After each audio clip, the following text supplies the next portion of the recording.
함께 신앙 고백하시겠습니다. 전능하사 천지를 만드신 하나님 아버지를 내가 믿사오며 그 외아들 우리 주 예수 그리스도를 믿사오니 이는 성령으로 잉태하사 동정녀 마리아에게 나시고 본디오 빌라도에게 고난을 받으사 십자가에 못 박혀 죽으시고 장사한 지 사흘 만에 죽은 자 가운데서 다시 살아나시며 하늘에 오르사 전능하신 하나님 우편에 앉아 계시다가 저리로서 산자와 죽은 자를 심판하러 오시리라. 성령을 믿사오며 거룩한 교회와 성도가 서로 교통하는 것과 죄를 사하여 주시는 것과 몸이 다시 사는 것과 영원히 사는 것을 믿사옵나이다. 아멘. 찬송가 263장입니다.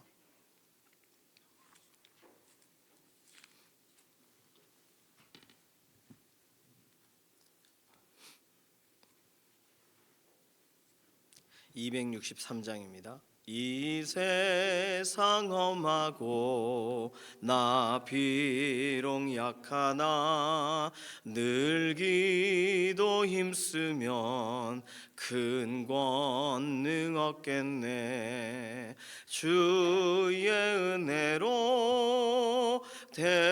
대속받아서 피와 같이 붉은 죄 눈같이 이겠네. 주님의 권능은 한없이 크오니 돌 같은 내 마음 곧 녹여주소서. 주의 은혜로 대속받아서 피와 같이 붉은 죄 눈같이 이겠네. 내 마음이 약하여 늘 넘어지오니 주 예수 힘주사 굳세게 하소서. 주의 은혜로 대속받아서 피와 같이 붉은 죄 눈같이 이겠네. 죄 사함 받은 후 새 사람 되어서 주 앞에 서는 날 늘 찬송하겠네. 주의 은혜로 대속받아서 피와 같이 붉은 죄 눈같이 이겠네. 아멘. 학교와 교육적인 환경을 하나님께 맡기면서 기도합니다. 학교 우리 자녀들이 가장 많이 시간을 보내는 곳이에요. 그곳에서 정말 하나님이 주셨던 그런 특별한 은혜들 까먹지 않는 공간이 되고, 그곳에서 좋은 친구들, 특히 믿음의 사람들 만나고 교제하도록 특별히 학교에 교산 선생님들 기도하고 다음 세대 양육하고 축복하는 선생님들 계십니다. 물론 믿지 않는 분들도 계셔요. 영향을 끼쳐요. 그곳에서 믿는 선생님들이 하나님께서 세우신, 기회 주신, 사명 주신 곳에서 최선을 다하고 영적인 영향력을 또 다음 세대들에게 온전히 끼치도록 세우신 선생님들, 우리 유치부, 유초등부, 중고등부, 청년부 리더 또 선생님들 위해서 꼭 기도해 주시기를 바랍니다. 서로 건강을 위해서 두 번째로 기도할 때는 김기욱 집사님, 김용래 장로님 병원에 계속 계시거든요. 어제 김용래 장로님 이렇게 신방을 갔다 왔는데 그냥 말씀도 잘하시고 식사도 잘하시는데 못 움직이세요. 그러니까 모든 걸 다 권사님이 하셔야 되죠. 네, 특별히 이제 몸 안에 이제 바이러스, 혈액을 투석하듯이 바이러스를 걸러내는 걸 이제 마지막 한 번 남았는데 아무것도 검출이 안 돼요. 피는 깨끗해졌지만 다시 말하면 이런 다른 방도로 이제 회복이 돼야 된다는 뜻입니다. 어쨌든 마지막 남은 그런 치료의 과정도 의미 있도록, 그리고 재활을 하셔서 이게 팔다리 자꾸 움직이셔가지고 그래서 이렇게 신경이 돌아오게 해야 된대요. 그러니까 그런 거를 이제 이윤성 권사님 혼자 하시는데 제일 놀란 건 두 분이 되게 긍정적으로 이렇게 하나님 고쳐주실 거다 이렇게 믿고 또 기도 많이 해주시고 응원 많이 해주신 걸 알고 계셔요. 그래서 얼마나 감사한지 모르겠습니다. 김명대 장로님 회복 위해서 기도해 주시고 김기욱 집사님도 동일하게 못 움직이세요. 위에서 꼭 기도해 주시기 바랍니다. 김기욱 집사님은 특별히 그 집 자체가 이렇게 다 법으로 인하여 넘어가게 생겼어요. 그 설명 더 안 드릴게요. 그래서 이 모든 법정적으로 그게 막아져야 됩니다. 그러니 12월 19일이 그 중요한 그 결정의 날이에요. 그때까지 판사가 모든 것에 정황을 다 따져서 정말 약자의 편에 서 있어 줘야 됩니다. 법을 집행을 해줘야 돼요. 그런 모든 건들에 관하여 윤희령 권사님 마음 흔들리지 않도록 모든 일 잘 감당하도록 위해서 기도해 주시기 바랍니다. 어저께 특별히 원주 쪽에서 50중 추돌 사고 났었잖아요. 그러니까 차들이 뭐 다 미끄러져서 눈 피해가 있습니다. 또 미끄러지고 이런 부분 없도록 우리 성도님들 위해서 기도해 주시고, 날씨와 환경 가운데 자녀들이 위축되고 특별히 공부하고 하는 거 어려워요. 그 모든 것에 자녀들이 정말 날씨 때문에 흔들리지 않고 입시를 또는 취업을 또 준비하는 자녀들의 인생 하나님 붙잡아 달라고. 마지막 기도 제목은 오늘 대신방하는 가정이 있습니다. 가정의 각 가정 우리 믿음의 동역자들 가정의 평안을 위해서 기도해 주시고, 또 신방하는 가정 또 하나님께서 가정 안에 실제로 신방하셔서 가정의 필요들을 해결하시고 다음 세대들을 관련돼서 또 자녀들을 하나님께서 특별히 살펴주시고 우리 믿음의 우리 강북중앙교회 또 믿음의 동역자들의 각 가정을 살펴달라고 맡기는 기도 필요합니다. 그런 기도 제목 가지고서 잠시 통성으로 기도하겠습니다. 살아계신 하나님 감사합니다. 오늘 우리에게 새로운 날 주셔서 오늘도 우리가 이렇게 눈길에 새벽을 구별할 수 있게 은혜 주셔서 감사합니다. 눈이 그래도 저 그치게 해주셔서 감사하고, 또 온다는 소식이 계속 있는데 빙판길에 어려움 당하지 않도록 우리 성도들의 걸음과 걸음을 붙잡아 주시고, 또 눈피해 당하는 가정들 있다면 하나님 속히 모든 것에서 복구되도록 은혜를 더하여 주시옵소서. 자녀들 위해 기도합니다. 학교와 교육적인 환경이 여전히 하나님 손에 붙들려 있어 오늘도 자녀들이 믿음의 걸음 걸어가는 동안 하나님이 세워주신 말씀 놓치지 않도록, 흔들리지 않도록 학교에서 좋은 것 배우도록, 배운 모든 것이 하나님의 말씀에 참으로 위배되는 것이면 구별해낼 수 있는 신앙적 기준을 여전히 유지하도록 우리 자녀들의 인생을 붙잡아 주시옵소서. 기독 교사 선생님들 축복하며 다음 세대들을 위하여 헌신할 때 하나님 선생님들의 마음의 사명의 길에 정말 하나님 때마다 마음을 새롭게 하시며 그 선생님 통해 양육되는 귀한 자녀들, 정말 하나님 앞에 세워지는 하나님 알지 못하는 자녀들이 선생님 만나서 오히려 하나님 알게 되는 은혜의 길에 서게 하시옵소서. 우리 유치부, 유초등부, 중고등부, 청년부 믿음의 귀한 리더들 선생님들이 다음 세대들을 위해 기도하고 양육합니다. 그 모든 축복의 손길들을 하나님께서 복되게 하셔서 하나님 오늘도 기도한 대로 축복한 대로 다음 세대 자녀들이 온전히 일어서는 날 되게 하시옵소서. 병상에 있는 교우분들, 특별히 김명래 장로님, 김기욱 집사님 연약할 때 하나님 회복 주시고 몸에 힘을 주시고 일어서게 해주시고, 하나님 병상에서 정말 누워있을 때마다 고쳐주신다고 하신 하나님의 말씀대로 이루시기를 원합니다. 이은성 권사님, 윤희령 권사님 어려운 중에도 하나님 앞에 의지하고 기도하고 나아가고 헌신하고 있으니 하나님 마음 상하지 않고 몸 상하지 않도록 은혜와 긍휼을 더하시며 치료 이후의 결과들 하나하나가 선한 결과들로, 특별히 김기욱 집사님 내 법정적인 모든 문제가 온전히 해결되어지도록 은혜와 긍휼을 더하시옵소서.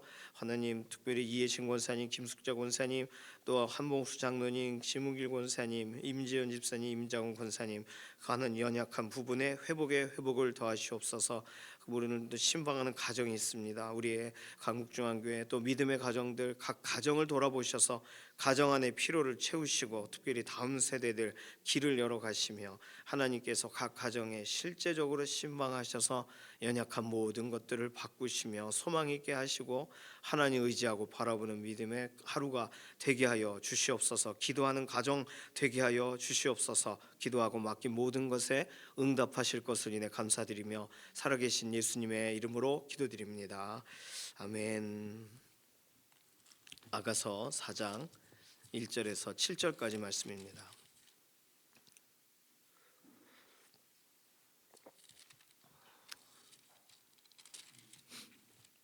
아가서 4장 1절에서 7절. 본문 구분이 이렇게 잘려져 있지만 7절까지 읽도록 하겠습니다. 내 사랑 너는 어여쁘고도 어여쁘다. 너울 속에 있는 내 눈이 비둘기 같고 내 머리털은 길르앗 산 기슭에 누운 염소떼 같구나. 내 이는 목욕장에서 나오는 털 깎인 암양 곧 새끼 없는 것은 하나도 없이 각각 상태를 낳은 양 같구나. 내 입술은 홍색 실 같고 내 입은 어여쁘고 너울 속에 내 뺨은 석류 한쪽 같구나. 내 목은 무기를 두려고 건축한 다윗의 망대 곧 방패 1000개 용사의 모든 방패가 달린 망대 같고 내 두 유방은 백합화 가운데서 꼴을 먹는 쌍태 어린 사슴 같구나. 날이 저물고 그림자가 사라지기 전에 내가 모략산과 유향의 작은 산으로 가리라. 나의 사랑 너는 어여쁘고 아무 흠이 없구나. 아멘. 오늘 본문은 목동이 노래한 것으로 아시면 돼요. 오늘 본문부터 거의 끝절까지 4장 전체가 목동의 노래입니다. 목동의 노래의 주제가 달라서 오늘 여기까지만 이렇게 끊었습니다. 구약학자 월터 카이저의 표현에 의하면 이 솔로몬의 가마가 포도원에 멈춰져 섰을 때, 어제 본문이죠. 여인이 봤던 솔로몬의 가마 행렬, 이거에 실제적으로 이 일이 꼭 포도원을 방문했을 때, 그래서 이 여인에게 눈이 확 휘둥그레지고 이 여인을 왕궁으로 데려가기 직전에 목동이 노래한 것이다. 이렇게 이해하면 본문을 살펴보기가 훨씬 좋다는 거예요. 그러니까 솔로몬의 가마가 포도원에 멈춰 섰을 때 여인이 왕을 따라가야 된다는 결정된 사실에 이 목동이 큰 부담을 가지고 있지만 왕의 화려하고 막 이런 행렬들 앞에서 자신의 조용한 사랑의 고백을 노래한다 이거예요.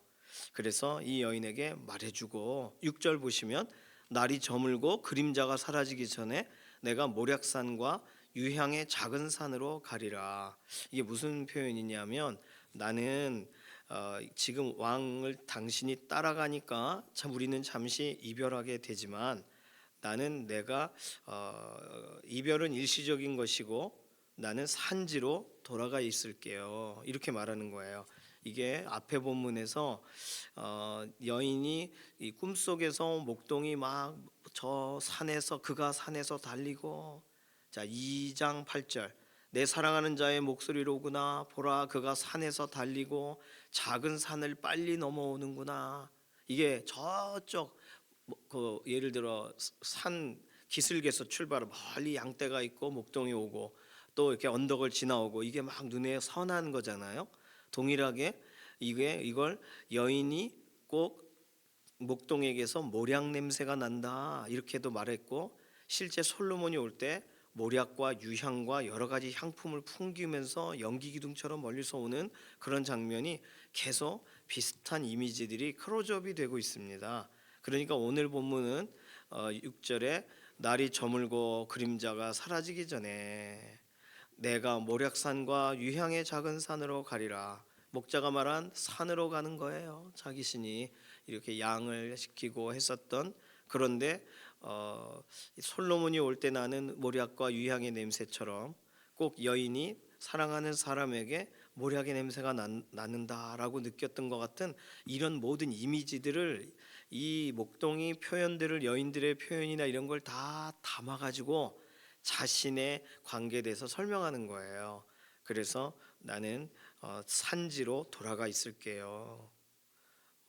다시 만나게 되겠죠. 이런 거죠. 7절 나의 사랑 너는 어여쁘고 아무 흠이 없구나. 당신은 흠이 없는 사람이에요. 다시 한번 사랑을 상기시켜 줍니다. 그러면서 목동은요 자신의 눈에 이 여인이 어떻게 어여쁜지 당신은 어여쁩니다. 보통 묻잖아요. 저 사랑해요. 그러면 사랑해요. 그러면 어떻게 사랑해요? 그러면 이걸 답을 어떻게 해야 됩니까? 남편들이. 그래서 이게 고민하잖아요. 이 목동 같은 경우는 그냥 묻지도 않았는데 말하고 있는 거예요. 당신의 눈동자는 이거 고정적으로 비둘기 같고 이게 최고의 표현이라고 말씀드렸죠. 이게 비둘기가 이거 말씀드렸는데 눈이 이게 눈이 눈 따로 움직이지 않고 눈과 얼굴이 같이 움직여요. 비둘기는요. 그래서 이게 지그시 명확하게 자신의 의사를 표현할 줄 알면서도 아름다움이 있는 모습이 그 눈이 비둘기 같고 할 때 설명합니다. 특별히 너울 속에 있는 너울이 뭐냐면 베일이에요. 이렇게 가려져 있는 거. 그래서 이게 진짜 베일이냐, 이 여인의 머리카락이 베일 같다는 뜻이냐, 이렇게 학자들은 왔다 갔다 합니다. 어쨌든 너울 속에 있는 살짝 가려져 있는 거로 베일 가운데 비둘기 같이 눈이 반짝반짝하며 쳐다본다 이거예요. 여인이 쳐다봤던 모습을 상상하는 거고, 너울을 썼다는 표현은 아직 결혼하지 않았다는 뜻이다, 이렇게까지 해석하는 학자가 있습니다. 결혼하지 않은 여인만 너울을 쓰니까요. 베일에 가려져 있으니까요. 눈동자는 비둘기 같고 길르앗 산 기슭에 누운 염소떼 같구나. 이 표현이 왜 나왔냐면 이제 머리카락을 설명할 때 그 관련돼서 머리카락이 이렇게 머리가 이게 산허리를 내려가는 염소떼와 같이 이렇게 길르앗 산길슭에 누운 염소들은요 이런 절벽이나 이런 데 막 발 이렇게 해가지고 어떻게 서 있잖아요. 이게 탁탁탁탁 이렇게 있는 모습이 여인이 머리털을 이렇게 해서 허리까지 이렇게 내리고 있는 것 같은 모습처럼 보인 거예요. 특별히 이스라엘 염소는 윤기 나는 검정색 털을 가지고 있습니다. 그러니까 지금 내 머리털은 길르앗 산길슭에 누운 염소떼 같구나. 우리는 염소떼? 그러면 하얀가? 근데 검은색으로 이렇게 산길슭에 멀리서 봐도 이렇게 듬성듬성 절벽에 오르고 있는 게 보이죠. 비슷하게 여인이 머리카락을 내리고 있는 것으로 생각하시면 되겠어요. 내 이는 치아에 대해서 설명해요. 내 이는 목욕장에서 나오는 털 깎인 암양 얼마나 하얘요, 새하얘요. 암양 곧 새끼 없는 것은 하나도 없이 각각 쌍태를 낳은 양 같구나. 쌍태, 쌍둥이죠. 쌍둥이를 낳은 양 같구나. 암양인데 쌍둥이를 낳았어요. 뭐 그 암양이 배가 불렀다가 쌍둥이를 낳았다, 뭐 그런 의미인지 쌍태란 표현이 두 번 나오긴 합니다. 이게 2절과 5절이 연결되는 의미인데 암양 같은 털 깎인 암양 같이 아주 고운데 곧 새끼 없는 것이 하나도 없이, 이 부분을 어떻게 학자들이 해석을 하냐면 치아가 고르다 이거예요. 이스라엘 사람들 특히 이렇게 산간 지역에서 있고 일하고 하면 이게 이빨이 이렇게 고르지 않고 빠진 치아도 있고, 그렇죠. 의료 이런 게 이전에는 온전하지 못했으니까 의료 기술이 관리가 잘 안 되니까 이빨 빠진 사람도 많이 있었어요. 그런데 빠진 이빨이 하나도 없다 이렇게 읽어야 된다고 합니다. 뭐 그렇게 생각해 보니 그런 것도 같죠. 복잡하게 썼지만 목욕장에서 나오는 털 깎인 암양 곧 새끼 없는 것이 하나도 없이 이빨 치아가 고르구나. 이게 어떤 여인을 볼 때 이게 아주 축복된 그런 표현으로 보고 있어요. 3절 내 입술은 홍색 실 같고 붉다는 거죠. 내 입은 어여쁘고 너울 속에 내 뺨은 석류 한쪽 같구나. 왜 너울을 머리카락이라고 말하는지 이해되시죠? 지금 3절에 너울 속의 뺨이라고 설명했거든요.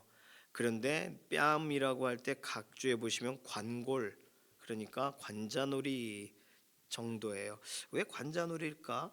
뭐 머리를 이렇게 했으니까 여기를 가리고 이렇게 살짝 내려온 모습을 볼 수도 있겠죠. 건강한 붉은색 입술을 가지고 있고 뺨은 어쨌든 여기는 석류 같다, 석류 한쪽 같구나.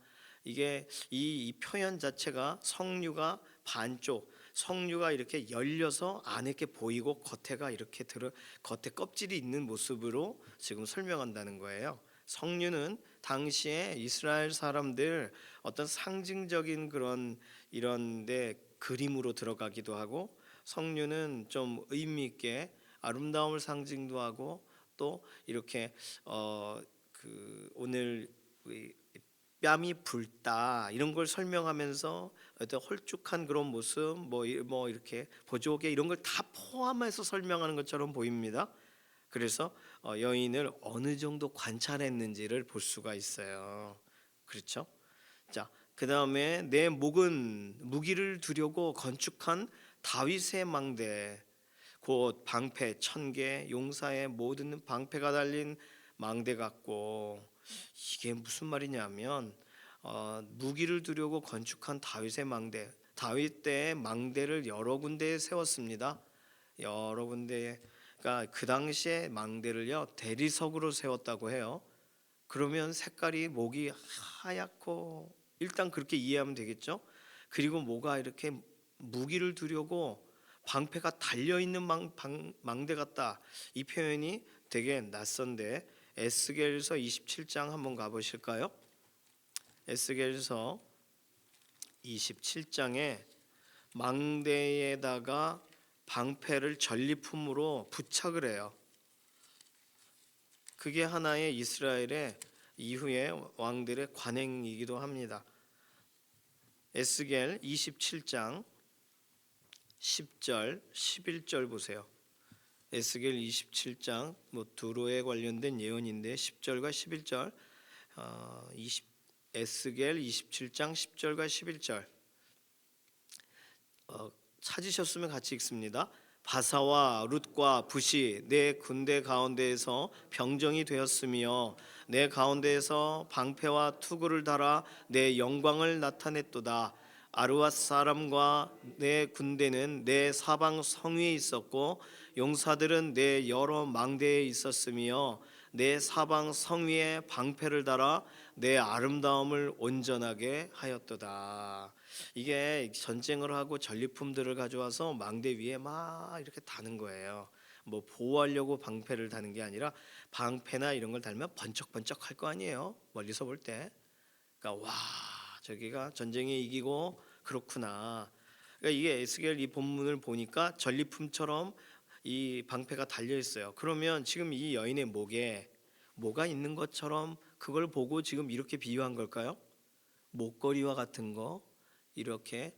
그래서 이 앞에서도 솔로몬이 설명할 때 목에다가 막 이렇게 보석을 막 이렇게 해주고 싶고 이런 표현들이 나왔었어요. 앞에서 한번 비슷한 이야기예요.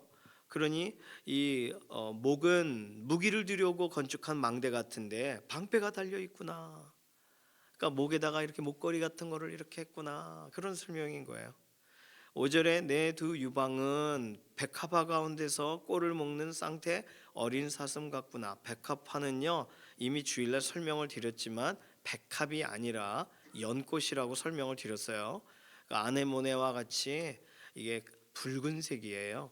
그래서 시작은 하얗고 핑크색이 됐다가 붉어지는, 그러니까 그런 거, 그게 백합화인데, 백합화가 피어 있는 곳, 그곳에서 꼴을 먹는 어린 사슴 같다. 그러니까 수줍어도하고, 또는 어린 사슴이니까 이렇게 작다, 이런 얘기기도 하고, 또 이 백합화 가운데서 꼴을 먹는다고 했는데 연꽃을 사슴이 좋아한대요. 그래서 연꽃을 먹는 건지 아니면 연꽃에 그렇게 좋아서 거기 가는 건지 모르겠는데, 어쨌든 백합화 가운데를 가는 거죠. 그런 거를 이렇게 이 여인이, 우리는 여인이라고 설명했지만 사실상 아가서에 나오는 이 주인공 여자는, 술람이 여인은 소녀거든요. 그러니까 소녀가 지금 이렇게 2차 성징이 막 이렇게 나오고 있는 모습으로 5절을 읽으면 되겠습니다. 소녀니까 뭐 이렇게 아이를 출산하고 젖을 나누고 있는 그런 여인과는 전혀 다르죠. 그러니까 어린 사슴 같구나라는 표현이 맞아요. 그렇게 보니까 또 그렇게 볼 수 있구나. 아이가 성장하면서 이렇게 2차 성징들이 등장하죠. 그런 거 볼 때 본인들이 이렇게 수줍어도 하고 그런 모습이 오늘 5절에서 볼 수 있습니다. 자, 오늘 본문을 보니까 목동이 자신의 눈에 여인이 어떻게 소녀가 어떻게 어여쁜지 하나하나를 설명해요. 그러니까 이거를 가지고서 설명할 때 조금 아이고 이거 이렇게까지 설명해야 되나 싶은데 사실은 아름다움을 설명하다 보니까 모든 것에서 실제적으로 하나하나를 다 다뤄야 되겠죠. 오늘 이 목동이 기억하는 여인에게 설명하고 그리고 나는 모략산과 유향의 작은 산으로 갈게. 그리고 떠날 거예요. 그러면 이 여인에게 뭐가 남아요? 목동이 설명한 내용들이 남죠.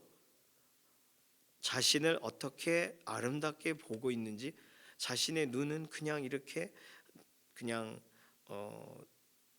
특별히 예쁘지 않은 것 같은데 비둘기 같다 그러고, 나는 그냥 이빨도 그냥 그런데 이빨은 아주 고르다고 아주 하얗다고 말하고, 막 뺨이 어떠니 막 이런 얘기를 하니까, 그러니까 이 여인이 목동이 만나고 싶은 거 아니에요. 왜 그토록 목동이 보고 싶었는지가 오늘 본문에 와서야 이제 조금 설명이 되어집니다. 자, 뭐 이 부분을 가지고 영적으로 해석하려고 하는 그런 시도들이 많아요. 웨투엘리 목사님은 은혜 받은 영혼의 아름다움을 묘사하는 거다, 뭐 이렇게 좀 하시고, 또 어떤 목사님은 제자의 길을 어떻게 가야 되느냐, 그래서 눈은 일편단심이요 머리칼은 헌신이요 삼손과 같이, 치아는 말씀을 소화하는 소화력이며, 입술은 생명의 언어를 말하는 거고, 뺨은 순전한 마음이고, 목은 굳은 의지고, 가슴은 양육하는 그런 마음이로다. 뭐 이렇게 해석하는 분도 있어요. 그러니까 제가 말씀드린 건 너무 알레고리칼한 해석을 하는 거죠. 그 모든 게 은혜는 돼요. 그런데 그렇게 읽어야 되는가? 모략에 사는 십자가의 길이요 유향에 사는 중보기도의 삶이로다. 그리고 7절은 나의 사랑 너는 어여쁘고 아무 흠이 없다. 흠 없는 삶은 이렇게 사는 제자의 삶이다. 이렇게 설명하는 성경 공부 교재를 봤어요. 그러니까 아가서를 제자 양육을 하기 위해 의도적으로 그 책을 아가서를 선택해서 그렇게 막 이렇게 전혀 다른 해석을 하는 건데, 뭐 나름 뭐 갖다 붙이는 거죠. 말이 안 되는 얘기지만 뭐 그렇게 뭐 본인의 취향의 설명이죠. 어떤 주석은 아예 아가서 1장부터 끝장까지를 다 성적으로 해석을 해버렸어요. 모든 걸. 그래서 한 단어 한 단어를 다 그러니까 부부는 대화를 해야 됩니다. 부부는 그러니까 다 그런 식으로 설명을 해놨어요. 그래서 이것도 하나의 은사다. 이렇게까지 해야 되는가? 그러니까 우리는요 성경을 읽을 때 이렇게도 보고 저렇게도 볼 필요는 있지만, 어쨌든 간에 최근에 성경 해석의 방향이 어떻게 되는가에 대해서 좀 알 필요가 있어요.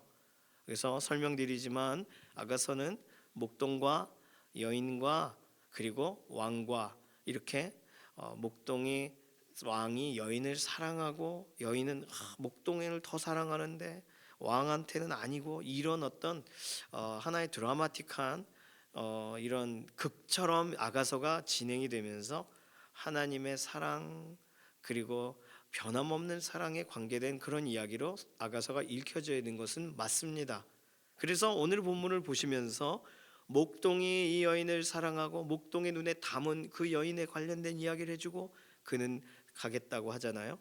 그러니 하나님이 우리를 어떻게 보시는가, 우리는 이 초점을 가지고 오늘 본문을 이해하는 것이 훨씬 더 유익하겠습니다. 하나님이 우리를 사랑하실 때 우리를 사랑한다 라고 말하세요. 부모가 자녀를 사랑해 라고 말해요. 근데 자녀들은요 그 사랑을 실제로 어떻게 사랑하는지를 경험하고 싶어요. 어떻게 사랑하고 있다고 하는지를 듣고 싶어요. 그래서 너를 사랑해 그러면 내 사랑해서 야단쳤는지 알아요. 그런데 늘 야단치고 너를 사랑해 그러면 애들이 안 믿어요. 이제 그때부터는요. 그래서 어느 날 야단을 안 치고 그래 다시 한번 해봐 그랬더니 아빠가 날 사랑하나 봐요 그러더라고요. 왜? 야단을 안 치잖아요. 어느 날 금요기도회가 보통 금요기도회 끝나고 가면 애들 테레비보다 끄니까 야단 맞습니다. 공부 안 하고 숙제 안 했으니까. 네, 기도회가 눈물로 회개하고 자녀들을 위해 똑바로 못 살았습니다. 회개하고 갔어요. 그리고 또 야단이 시작된 거예요. 막 자자자자자자. 그런데 그날은 아니 우리 그렇게 하지 말자고. 오늘 야단치지 말고 안아주자고 애들을. 그래서 애들 안아주고 그래야 괜찮아. 테레비 볼 수 있다. 숨기지만 마라. 그러면서 건면해주고 그랬습니다. 그러니까 막 야단 맞다 울다 이게 사랑이야. 이러고 애들이 그러더라고요. 애들이 어떻게 느낄 수 있을까요? 말해주면서 실제 그 사랑으로 어떻게 눈으로 바라봐 주는지, 그리고 어떻게 난 널 기다려 그럼 진짜 기다려주고, 그게 필요하죠. 우리 하나님은 우리를 그렇게 사랑해 가시죠. 그러니까 하나님이 그거 아니라고 그저 잘못된 거라고 보이시지만 그거 그렇게 하지 말라고 해서 확 빼앗지를 않으시는 거예요. 저도 애기가 어릴 때는 큰일 나는 줄 알고 막 확 이렇게 했어요. 그러니까 제가 애를 키워본 적이 없으니까. 근데 둘째가 태어나니까 조금 덜하게 되더라고요. 그런 걸. 하나님은 우리를요 익숙하신 전문가처럼 우리에 대해서 우리의 시대에 우리의 때에 뭐가 필요한지를 아시고 그렇게 우리를 기다리시고 사랑하시고 바라보세요. 우리가 난 다 성장했어요라고 할 때 하나님이 아직도 우리가 자라가야 될 것이 무엇인지에 대해 아시고 그렇게 우리를 사랑하세요. 이 지금 목동이 하나하나 여인에 관해서 말한 것처럼 하나님이 우리에 관하여 말하신다면 하나님 우리에 관하여 무엇에 대해 더 말을 많이 하실까요? 우리는 가끔 하나님이 내가 잘못하고 있는 걸 오래 기억하실 거야. 그러니까 그거 얘기하시겠지. 근데 사실 부모는요 자녀가 잘못하는 모습을 오래 기억하는 게 아니에요. 그 달라지는 모습들을 기억해 준단 말이죠. 지난번에 실수했는데 이번엔 실수 안 해요. 그러니까 그 잘하고 있어요. 그래서 어느 날 야 너 이거 잘했다. 너 네가 알아서 재활용 다 버렸네. 와 이렇게 해주는 거, 알아봐 주는 거예요. 알아봐 주는 게 부모거든요. 하나님은 우리를 알아봐 주시고 사랑스럽게 보고 계시다는 사실을 꼭 기억하시길 바랍니다. 머리 대충 빗은 것 같은데 야 네 머리털은 길라 산길석에 누운 염소떼 같구나 이렇게 말하시는 거예요. 난 아직도 나는 무릎 꿇는 게 익숙하지 않아 기도가 서툰데 야 너는 네 무릎이 낙타 무릎 같게 되어 가는구나. 하나님은 우리를 그렇게까지 보시는 거예요. 그러니 성경에서 너는 헵시바라 뷸라라 말하시는 거 아니에요. 막 별명 붙이시면서 우리를 사랑하신다고 말하시는 거 아니겠습니까? 하나님이 우리를 어떻게 보실까요? 어디까지 보실까요? 우리의 속 깊이까지 아시는 하나님, 우리가 얼마나 오래 고민하고 그것을 얼마나 어렵게 말을 꺼냈는지, 기도로 얼마나 참 오랫동안 기다리다 꺼냈는지를 아시는 하나님이 우리를 사랑스럽게 보고 계시는 그 하나님이 우리 하나님이라는 사실을 우리가 기억해야 되겠습니다. 오늘 이 여인의 모습, 이거 목동이 막 말해주고 말로 어떻게 뭐 해보려고 하는 게 아니잖아요. 이 여인에게 있어서, 아니 목동에게 있어서 여인은 어떤 사람인가를 지금 정말 당신은 하나님의 정말 특별한 사랑 가운데 있는 그런 사람입니다. 이 말을 지금 말하듯 하나하나를 설명하는 것처럼, 아름다운 표현을 잊지 않고 표현하는 것처럼 정말 오늘도 하나님이 우리를 그렇게 대하고 계시다는 걸 기억하시면서 하나님의 사랑을 의심하지 마시고, 특히 병상에 있는 연약한 가운데 있을 때 하나님의 사랑에 대해 절대로 의심하지 마시고 하나님이 우리를 깊이 아시고 우리를 여전히 사랑하고 계시다는 사실을 기억하시기를 바랍니다. 이 시간 같이 좀 기도할게요. 이 시간 기도할 때는요 병상에 있는 교우분들이 이 사실을 절대로 잊어버리면 안 돼요. 하나님이 우리를 어느 정도까지 깊이 알고 깊이 사랑하시고 깊이 기다리고 계시는지를, 그러니 연약할 때 하나님 의지하게 하소서. 하나님이 사랑하시고 계시다는 사실을 절대로 오해하지 않고 놓치지 않게 하소서. 우리 자녀들 다음 세대들도 동일합니다. 하나님이 나 괜찮게 날 기다려 주실까? 하나님은 기다려주시는 분이세요. 하나님은 품어주시는 분이세요. 이 사실을 자녀들이 알고 일어서는 복된 하루가 되도록 우리가 축복하면서 이 시간 같이 잠시 통성으로 기도하겠습니다. 살아계신 하나님 감사합니다. 아가서 읽으면서 목동의 여인을 살펴보는 이 모든 과정 하나하나 이런 걸 보며 하나님은 우리를 얼마나 더 살펴보실까 생각해 봤습니다.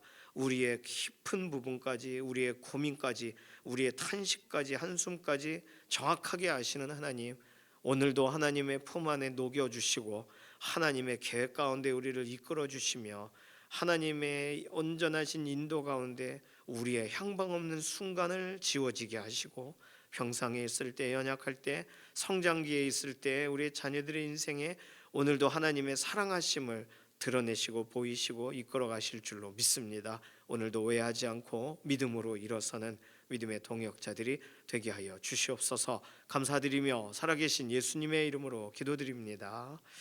아멘. 찬송가 292장입니다. 오늘 눈 또 온대요. 오전에 정말 조심하셔야겠어요. 어저께 청년들이 늦게까지 있다가 집에 가면서 이 우리 철문이 있는 주차장 있는 데서 여러 번 미끄러졌어요. 근데 오늘 그래서 어제 다 바닥을 다 이렇게 물도 뺐는데 위에서 녹아 내리는 것 때문에 또 밤새 얼었을 거예요. 그래서 특히 교회에 들어오실 때 철문 쪽을 조심하셔야 되겠어요. 살살살 옆 벽 붙잡고 오세요. 바닥은 최대한 이게 좀 까놓을 테니까요. 그래서 눈길에 조심하시고, 그래도 좀 많이 녹았죠. 얼마나 감사한지 모르겠습니다. 찬송가 292장 1절 4절 부르겠습니다. 주 없이 살 수 없네 죄인의 구주여, 그 귀한 보배 피로 날 구속하소서. 구주의 사랑으로 흘리신 보혈이 내 소망 나의 위로 내 영광 됩니다. 주 없이 살 수 없네 세월이 흐르고 이 깊은 고독 속에 내 생명 끝나도 사나운 풍랑일 때 날 지켜주시니 내 곁에 계신 주님 늘 힘이 됩니다. 아멘. 주님께서 가르쳐주신 기도합니다. 하늘에 계신 우리 아버지여, 이름이 거룩히 여김을 받으시오며 나라의 임하옵시며 뜻이 하늘에서 이루어진 것 같이 땅에서도 이루어지이다. 오늘날 우리에게 일용할 양식을 주옵시고 우리가 우리에게 죄 지은 자를 사하여 준 것 같이 우리 죄를 사하여 주옵시고 우리를 시험에 들게 하지 마옵시며 다만 악에서 구하옵소서. 나라와 권세와 영광이 아버지께 영원히 있사옵나이다. 아멘.